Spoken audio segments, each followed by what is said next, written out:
Gabriel's gospel, they said, never to watch the emergency broadcast after midnight. I did anyway. The screen flickered.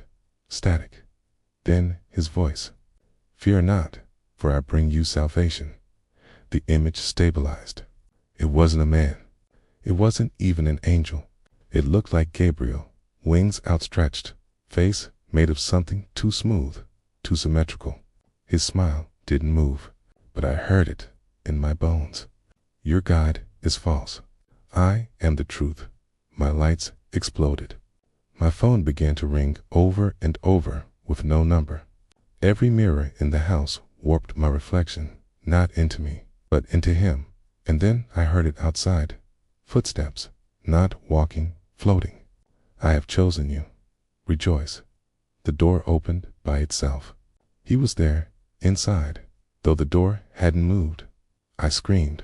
No one heard. They said I went missing, but I'm still here behind the screen. And now you've seen him too. Don't blink. He's watching.